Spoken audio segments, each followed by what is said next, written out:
Daniel O. Alejandre. Ito po ang aking daily devotion for today, which is October 16. And for today, we are going to continue our series to 7 secrets to a joyful life. And ang ating secret po for today is connection and how we should and how to remain in Christ. May kita po natin ito sa John chapter 15 verse 11 na nagsasabing, I have told you this so that my joy may be in you and that your joy may be complete. Ang mga bagay na ito ay sinabi ko sa inyo upang aking kagalakan ay mapasa inyo at ang inyong kagalakan ay malubos. So true joy cannot be found in the world. Let's be honest, no? Kasi kahit ano yung meron ka sa mundong ito, kahit gaano karami yung possessions mo, there's always a risk to losing that possession. And that possession is also temporary.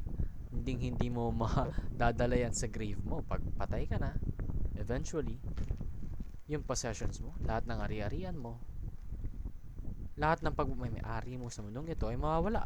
Hindi mo madadala sa afterlife. Pero, alam mo ba ang madadala mo?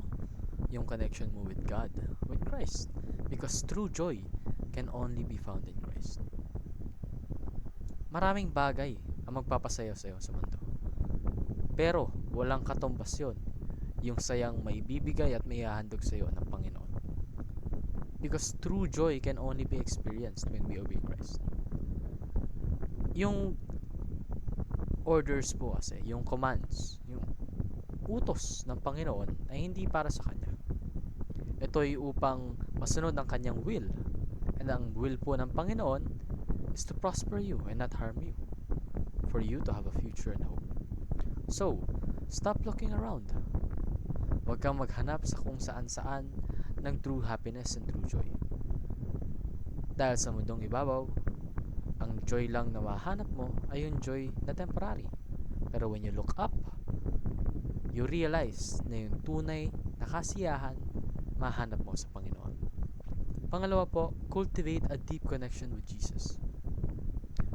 Dahil ma-obey mo lang ang ating Panginoon kapag kilala mo siya, kapag may intimate relationship ka na sa Panginoon. Kasi kapag wala, there will come a time that you will be disobedient, and that will be the time where sadness may consume you. Pero kapag lagi kang sumusunod sa Panginoon, lagi mong isinasa puso yung kanyang mga katuruan, you will experience contentment, fulfillment, and true joy. And lastly po, obey Christ and experience complete joy. Tulad nga ng sabi ko. Ito nga po ang aking daily devotion. Maraming salamat sa pakikinig.